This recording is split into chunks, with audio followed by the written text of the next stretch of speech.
Good morning students.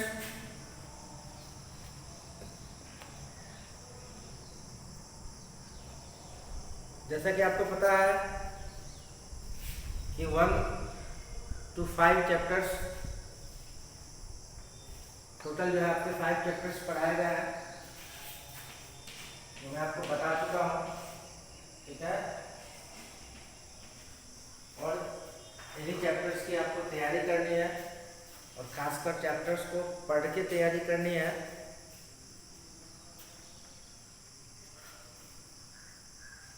जिसका revision भी मेरे द्वारा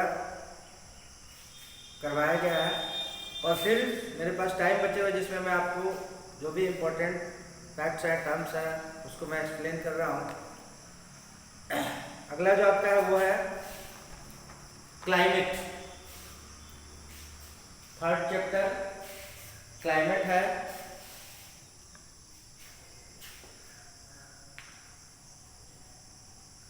क्लाइमेट और वेदर के बारे में आप जानते हैं, वेदर क्या होता है, क्लाइमेट क्या होता है, आपको ये चीज़ें बता दी गई हैं, अच्छी तरीके से समझा भी दिया गया है। फिर भी एक बार हम लोग चर्चा करते हैं वेदर और क्लाइमेट के ऊपर। क्लाइमेट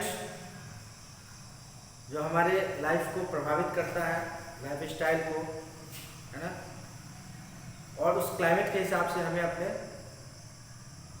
लाइफ स्टाइल को चेंज करना पड़ता है।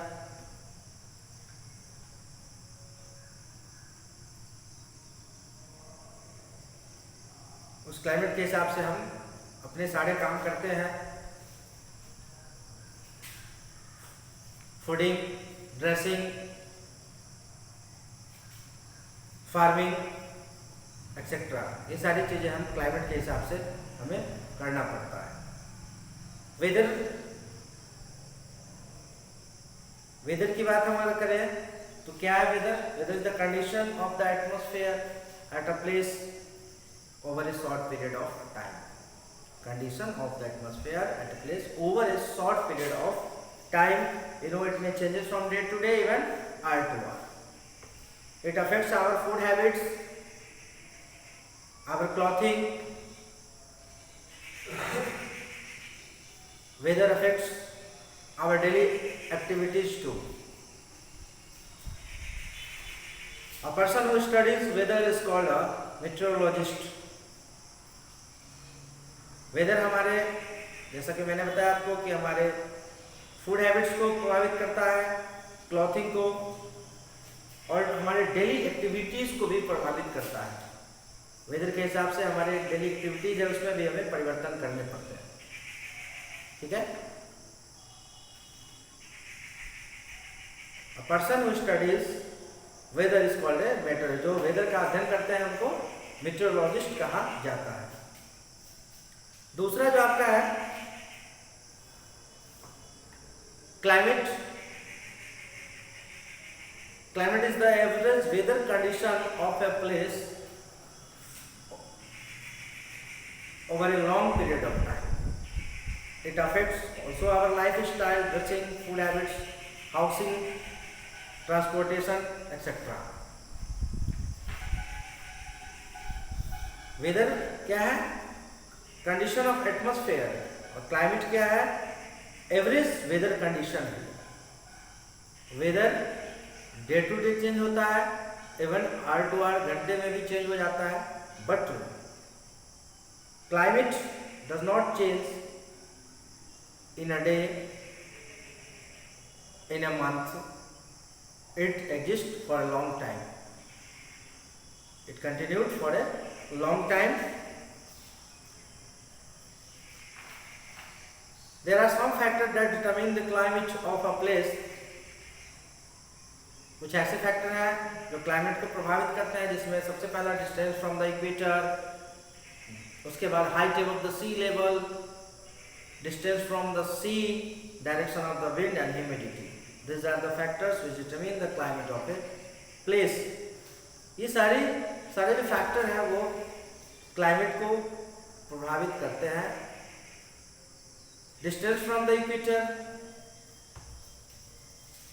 पहला जो आपका फैक्टर है, यह किस तरह से प्रभावित करता है?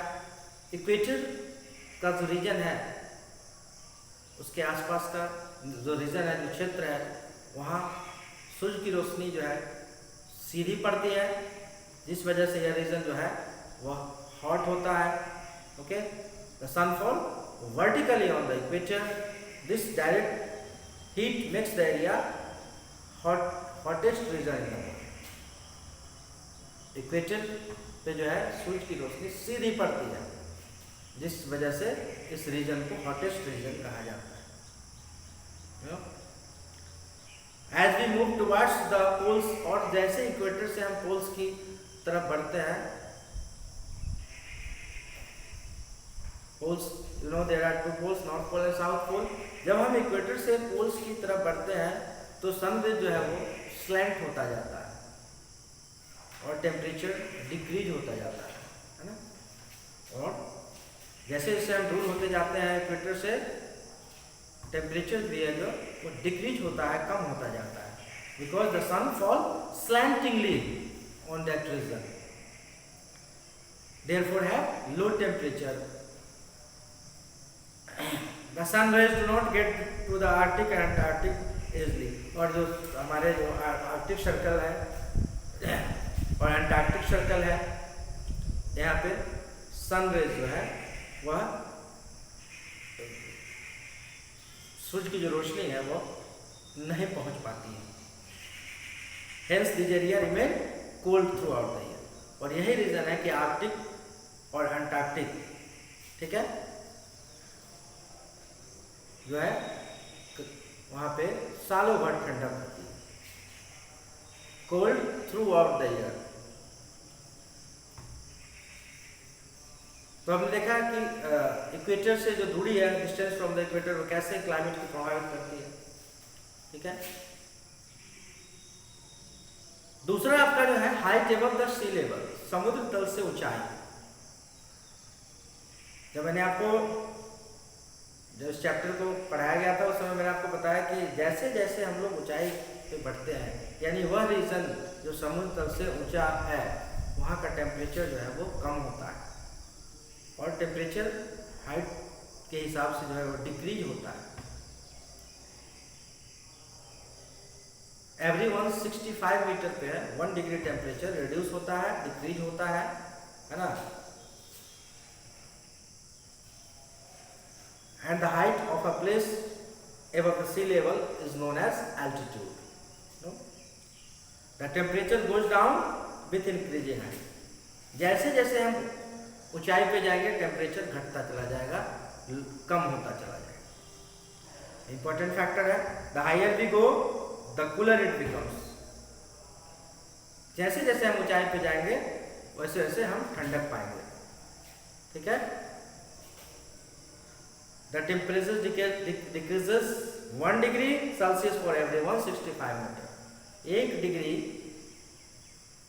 डिक्रीज होगा प्रत्येक 165 मीटर ऊंचाई पे जाने के बाद। यानी अगर हम लोग समुद्र तल से 1650 मीटर ऊपर अगर चले गए तो टेम्परेचर जो है जो सी लेवल का जो टेम्परेचर है उससे 10 डिग्री वहाँ का टेम्परेचर कम हो जाएगा, राइट। तो मेन जो चीज़ है कि जैसे जैसे हम ऊंचाई पे जाएंगे वैसे वैसे टेम्परेचर जो हमारा उस रीजन का टेम्परेचर जो है डिक्रीज होता जाएगा, कम होता जाएगा according compare to the temperature of sea level. This happens because of 2 reasons. Firstly, at higher altitude the air pressure is less, which reduces the atmospheric temperature. Secondly, the atmosphere is mostly heated by the surface of the earth below and not directly by the sun from above. This phenomenon is also called terrestrial heating.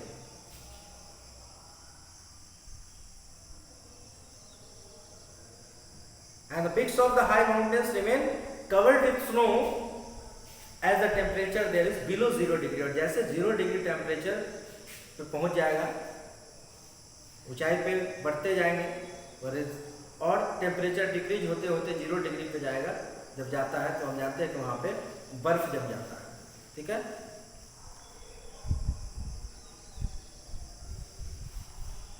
When the snow slides down from the mountains, it melts into water. और वही snow slide जब mountain से slide होता है, melting होती है और water में तब्दील हो जाता है, चेंज हो जाता है, and which is low altitudes where temperature is high. तो ये हम लोगों ने दो फैक्टर देखा, पहला distance from the equator and second height above the sea level. तीसरा फैक्टर है डिस्टेंस फ्रॉम द सी, समुद्र से दूरी, यानी जो कोस्टल एरियाज है, समुद्र के नज़दीक का रीजन है, वहाँ का क्लाइमेट मॉडरेट होता है, and the region the area far from the sea have extreme climate, means too hot in summer and too cold in winter.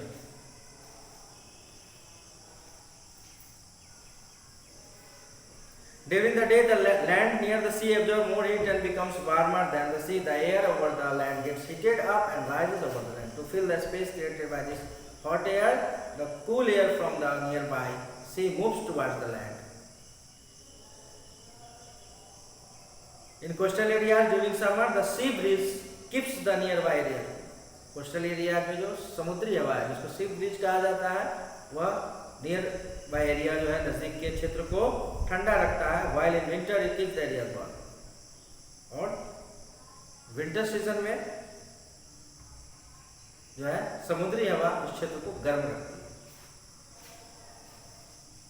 So the places near the sea have a moderate climate. It means neither too hot nor too cold. Next factor is direction of winds. अब हवा किस दिशा से आती है, किस क्षेत्र से आती है, यह भी बहुत बड़ा फैक्टर है क्लाइमेट को प्रभावित करने का. Winds are caused by the uneven heating of the air around the earth. Warm air rises and it replaced by the cool air. Winds flowing from the sea, समुद्र से आने वाली जो हवा होती है, bring cool and moist weather, ठंडी जिसमें मॉइस्चर होता है, ऐसी हवा को लेके आता है. Winds flowing from the hot area raise the temperature, और गर्म प्रदेश से, गर्म क्षेत्र से आने वाली हवा टेम्परेचर को बढ़ा देती है, तापमान को बढ़ा देती है. Those flowing from cold areas decrease the temperature, और पहाड़ी क्षेत्र से आने वाली हवा टेम्परेचर को कम कर देती है. तो ये बहुत बड़ा फैक्टर है डायरेक्शन ऑफ द विंड. हमने देखा कि कैसे पहाड़ी रीजन से, पहाड़ी क्षेत्रों से जो हवा आती है वो टेम्परेचर को डिक्रीज करती है, यानी कूल करती है, ठंडक प्रदान, टेम्परेचर को डिक्रीज करते हुए ठंडक प्रदान करती है. जो हॉट रीजन से आती है हवा, वो टेम्परेचर को रेज कर देता है, बढ़ा देता है. ठीक है. और जो समुद्री हवा होती है वो ठंडक के साथ साथ अपने साथ मॉइस्चर भी लाती है.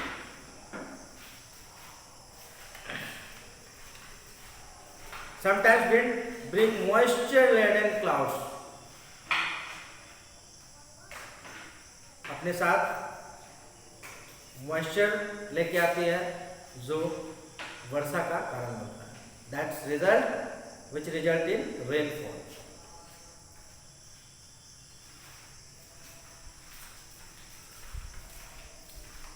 अगला जो आपका फैक्टर है humidity. Humidity is the amount of moisture और वाटर वेपर. ह्यूमिडिटी क्या है?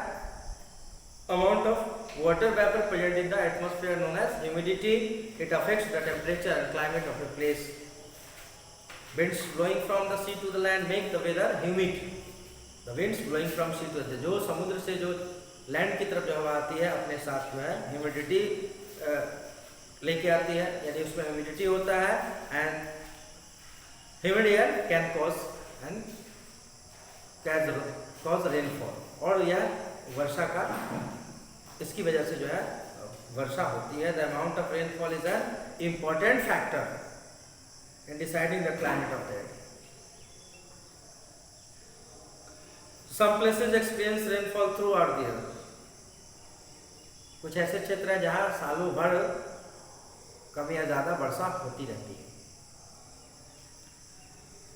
some places have rainfall in summer and while some places have rainfall in winter. कुछ ऐसे क्षेत्र है जहाँ गर्मी के में वर्षा होती है, कुछ ऐसे क्षेत्र जहाँ सर्दी के मौसम में विंटर सीजन में वर्षा होती है. At some places there is snowfall along with rainfall. वर्षा के साथ साथ रेनफॉल के साथ साथ स्नोफॉल भी होता है. Thus distribution of rainfall plays an important role in deciding the nature of the climate.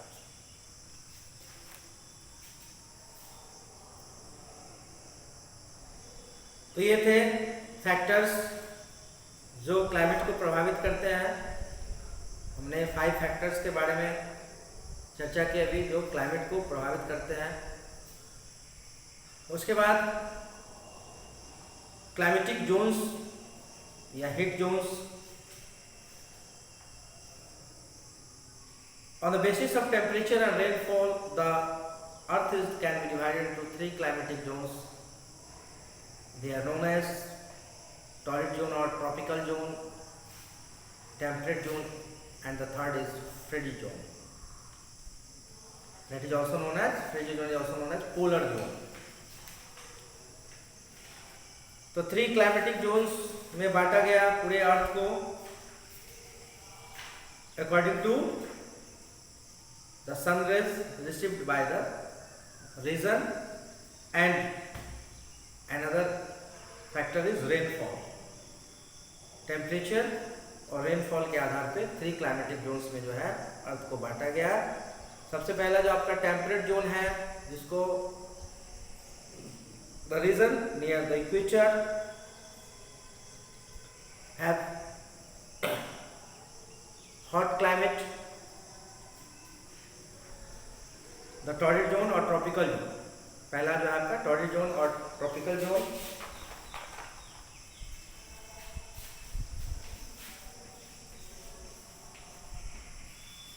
torrid zone जिसको tropical zone भी कहा जाता है.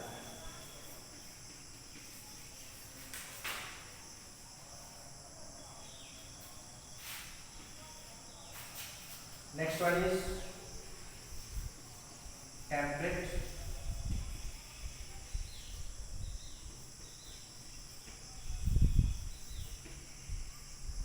Last is it is also known as polar.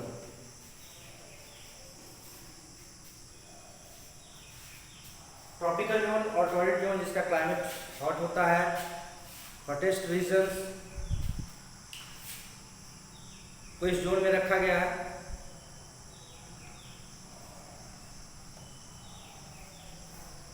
The areas lie between Tropic of Cancer and Tropic of Capricorn. These areas are very hot as they are situated closest to the equator. This region has a tropical climate. India is situated in the tropical zone. Torrid zone जो है आपका tropic of Cancer से tropic of Capricorn के बीच जो भी regions आते हैं उसको टॉरिड जोन में या ट्रॉपिकल जोन में रखा गया है. These areas are very hot. Okay. India is situated in this tropical in the tropical zone. और हमारा देश इंडिया जो है यह ट्रॉपिकल जोन में आता है. टॉरिड जोन जिसको कहते हैं. क्लाइमेट वेरी हॉट क्लाइमेट होता है due to closest to the equator. The region closest to the equator the climate is very hot. Torrid zone का क्लाइमेट जो है अत्यधिक गर्म क्लाइमेट है, अत्यधिक हॉट है. टेम्परेट जोन जो होता है, टेम्परेट जोन का जो क्लाइमेट है the region this zone includes areas between torrid zone and frigid zone. The region lying between Tropic of Cancer and Arctic Circle is known as North Temperate Zone, and the region lying between the Tropic of Capricorn and Antarctic Circle is known as South Frigid Zone. South Temperate Zone. South Temperate Zone or North Temperate Zone. जो reason tropic of Cancer से Arctic circle के बीच का जो reason उसको north temperate zone और जो tropic of Capricorn से अंटार्कटिक सर्कल का जो रीजन है उसको साउथ टेम्परेट जोन कहा जाता है, और यहाँ का क्लाइमेट जो है वो मॉडरेट होता है, neither too hot nor too cold. This zone है वे माइल्ड क्लाइमेट, जिसको मॉडरेट भी कहा जाता है। ठीक है, तो दो टेम्परेट जोन है, नॉर्थ टेम्परेट जोन और south temperate zone. Tropic of Cancer से आर्कटिक सर्कल के बीच का जो क्षेत्र होता है वह नॉर्थ टेम्परेट जोन में आता है, और ट्रॉपिक ऑफ कैप्रिकॉर्न से एंटार्कटिक सर्कल के बीच यानी 23.5 degree south to 66.5 degree south is known as south temperate zone, 23.5 degree north to 66.5 degree north is known as north temperate zone, and the climate is mild or moderate, neither too hot nor too cold. Third one is frigid zone, that is also known as polar zone. It includes the region around the north pole and the south pole. That's why this is known as polar zone. The area lying between Arctic Circle and North Pole. It has also two parts, North Fridge Zone and South Fridge Zone. The area lying between Arctic Circle and North Pole is known as North Fridge Zone, and the area lying between Antarctic Circle and South Pole is known as South Fridge Zone. Okay, both these areas have a polar climate which makes this area very cold. Okay, the reason North Pole, Arctic Circle और North Pole का जो reason है जिसको frigid zone कहा गया है, north frigid zone, और Antarctic circle और साउथ पोल के बीच का जो रीजन है उसको साउथ फ्रिजिड जोन कहा गया है, और वेरी कोल्ड क्लाइमेट होता है, अत्यधिक ठंड होती है इस रीजन में। ठीक है, इसीलिए जैसा कि हम जानते हैं कि पोल्स पे जो है the two poles which experience cold, very cold climate.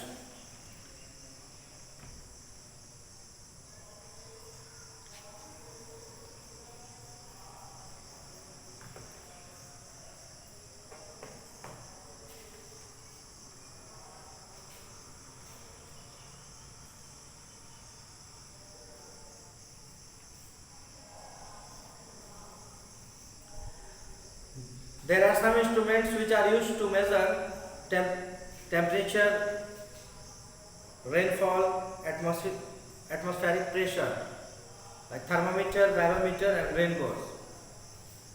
In order to determine the climate of a place, we have to take into account the temperature and pressure as well as the amount of rainfall received by the place. These things have to be measured and recorded scientifically. Different instruments are used. Thermometer, first one is thermometer, which is used to measure temperature. Temperature को मापने के लिए thermometer का use किया जाता है। There are two different scales of measuring temperature, Celsius और centigrade, and second is Fahrenheit. तो टेम्परेचर को हम लोग दो स्केल में मापा जाता है, डिग्री सेल्सियस और डिग्री सेंटीग्रेड भी कहते हैं, और दूसरा आपका होता है फ़ारेनहाइट। ओके, अगला है barometer, it used to measure the atmospheric pressure of an area. It can measure the pressure exerted by the atmosphere by using air, water और मरकरी। तीसरा जो आपका इंस्ट्रूमेंट है वह है rain gauge, that is used by the meteorologist to gather and measure the amount of rain over a set period of time.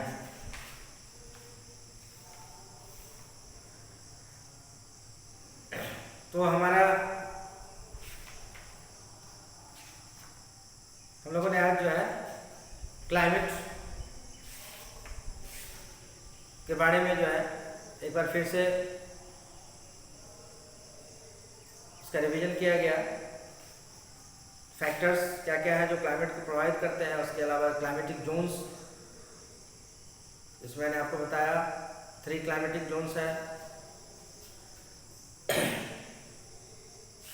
और कुछ instrument जिसका इस्तेमाल जो है टेम्परेचर, एटमॉस्फेरिक प्रेशर और अमाउंट ऑफ रेनफॉल को मेज़र करने के लिए किया जाता है। तो हम लोग क्लास को आज यहीं पे समाप्त करते हैं। और आपका एग्ज़ाम जो है, जैसा कि आपको पता है कि 9 जुलाई को आपका एग्ज़ाम है, तो जो भी आपके पास 2-3 दिन 4 दिन जो भी बचे हैं उसमें आप अपनी तैयारी को अच्छे ढंग से करें, है ना। एक एक टॉपिक को अच्छे से समझें और उसको याद करें। Thank you.